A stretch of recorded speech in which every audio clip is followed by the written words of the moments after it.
अंक 12 पृष्ठ 28 और 29। कब होगा स्वभाषा का सपना साकार? राष्ट्रभाषा हिंदी तथा भारतीय भाषाओं की वर्तमान स्थिति पर विचार करते समय मन कभी कभी यह सोचने पर मजबूर हो जाता है कि यदि हिंदी के हिस्से यही उपेक्षाहीन भावना और अवमानना आनी थी तो उसे राजभाषा के गौरवपूर्ण पद से जोड़कर क्या सचमुच उसका हित हुआ? संविधान निर्माताओं ने तो वास्तव में इस भाषा की प्रतिष्ठा और गरिमा के अनुकूल व्यवस्था की। 8वीं अनुसूची में भारत की अन्य प्रादेशिक भाषाओं के लिए भी प्रावधान किया। जन जन में जो भाषा परस्पर आदान प्रदान, संवाद और अभिव्यक्ति की भाषा रही है उसे हिंद राष्ट्र की वाणी की प्रतिष्ठा दी गई। पर क्या उसके साथ न्याय हुआ?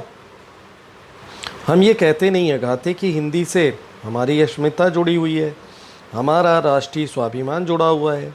बस प्रशंसा ही प्रशंसा और पूजा ही पूजा है।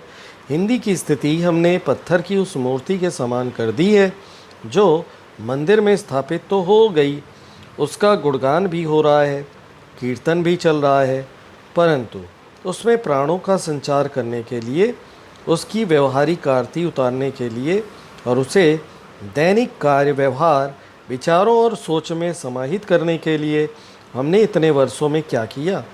21वीं शताब्दी के द्वार पर खड़े हुए भारत में आज भी हिंदी में बोलने पर सजा देने वाले विद्यालय विद्यमान हैं। भारतीय भाषाओं को प्रतियोगी परीक्षाओं का माध्यम बनाने की मांग करने वालों को अपराधी माना जाता है। अंग्रेजी का सर्वत्र वर्चस्व है। हमारे कार्यालयों, न्यायालयों, विद्यालयों, जन सामान्य से संबद्ध निकायों, संस्थाओं और संस्थानों में हिंदी कहाँ है? क्या स्थान है वहाँ भारतीय भाषाओं का? क्या कभी हमने इस बात की ओर ध्यान दिया है कि उन लोगों के सपने का क्या हुआ है जिन्होंने अपनी मातृभाषा न होते हुए भी हिंदी के हित प्रचार और प्रसार के लिए अपने आप को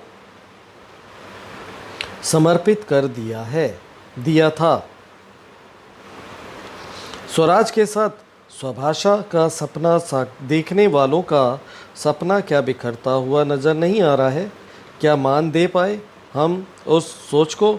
देश में अपना संविधान है, राज्यों के पास पर्याप्त अधिकार है। देश की सोच, सभ्यता, संस्कृति, भाषाई स्वाभिमान और गौरव पर सब कुछ न्यौछावर कर सकने की क्षमता वाले राजनेताओं की कमी नहीं है, पर भाषा के प्रश्न को हमने राजनीतिक कुचक्र में उलझा दिया है। हमने स्वयं ऐसी परिस्थितियां पैदा कर दी हैं कि गुलाम मानसिकता हमारे भाषाई स्वाभिमान पर हावी हो गई हैं।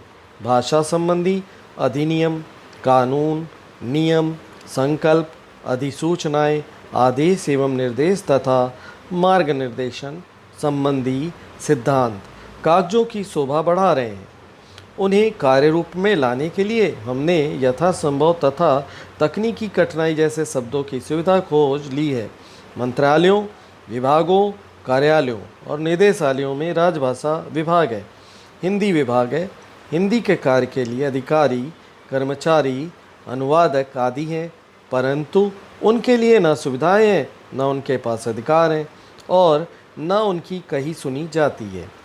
हिंदी के प्रगामी प्रयोग और प्रचार प्रसार का उत्तरदायित्व उनका ही माना जाता है, उन्हीं का क्रियान्वयन का भार होता है, जबकि उन्हें अन्य अधिकारियों की रुचि, शर्तों और निर्देशों के अधीन बेचारगी की हालत में काम करना पड़ता है।